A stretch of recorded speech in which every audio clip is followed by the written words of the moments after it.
Good morning, everybody. Welcome back to the installment of Scott Selections here for Friday, August 7th. Before we get into today's play of the day, quick recap of what happened yesterday.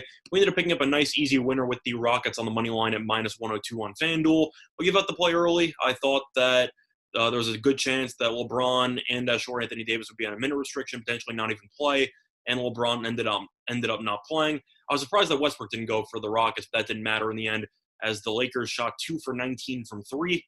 And the Rockets picked up a nice, easy win behind another 30-plus point game from James Harden. So we ended up getting a nice sweat-free winner there. We're going to be sticking with the NBA here on Friday. A couple of the lines are not out yet, so it's a little bit tricky to find. But FanDuel does have a pretty good deal on a matchup between the Sacramento Kings and the Brooklyn Nets, which will be taking place at 5 p.m. Eastern Time. We're going to be taking the Sacramento Kings -4, which is available at -110 on FanDuel. Now, a couple of notes. This line is available at 4.5 on Fox Bet, so you are getting a pretty solid deal because you're getting half a point of value. Plus, the Nets are also dealing with a couple of injuries that people aren't really talking about. Joe Harris is still he's questionable for this game as he's dealing with an injury. He might not go, and he's their best three-point shooter. Plus, the Nets starting center, Jared Allen, is questionable for this game as well, as he is currently dealing with an ankle sprain. There is a chance that he might not play in this game because of the fact that the Nets basically wrapped up a playoff spot already, because there's no way the Wizards are going to catch them. So the question is if Brooklyn is going to rest people like they did against the Bucks, or if they're going to actually go all out, and I don't really see a reason for them to go all out. Allen, I wouldn't be surprised if he does not play. I think that makes a lot of sense. Sacramento is coming off the second night of a back-to-back because they ended up playing yesterday, and then they're beating the Pelicans by scoring 140-plus points. But at the end of the day, I actually like the way Sacramento has played over the last two games.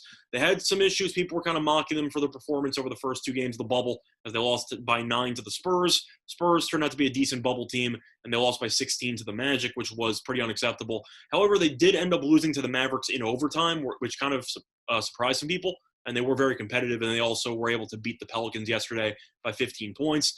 I think the Kings are kind of being slept on right now. I think they're a little bit of an undervalued commodity right now, especially with Brooklyn. I know that they beat Milwaukee when nobody played. I get it. People were high on them. And then the next day, they gave up 149 points at the Celtics. This team can't guard anybody, especially with the current roster that they have. Jared Allen might not be playing, and that's their best rim protector. And Sacramento, even though their big men aren't great, Rashawn Holmes is a pretty good rebounder. You can throw in some other names as well. But at the end of the day, Bogdanovich is a very solid shooter, and De'Aaron Fox is just a phenomenal point guard. And I think that his quickness and his athleticism are going to be very tough to stop for the Nets. Nets are going to throw who at him? They're going to throw Chioza and Tyler Johnson.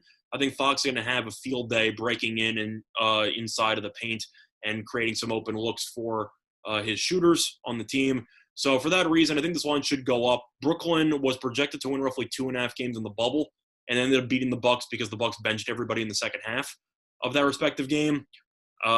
Giving up 149 points to the Celtics is kind of inexcusable, and I don't trust Brooklyn's defense, especially with the Kings, who have the potential to score 140-plus in this game. Do the Kings play great defense? No, but I don't think the Nets' offense is that good that they really need to worry about limiting the Nets. I think the Kings can score 130, and the Nets can score 118, 120. But either or, I think that 4 is a little bit low for just this matchup based on the talent disparities. So for that reason, the play of the day once again for Friday, August 7th is going to be on the Sacramento Kings -4, which is available at -110 on FanDuel. That's in this installment of Scott Selections here with winnersandwonders.com. Good luck to all of you and your respective bets today. Bye, everyone.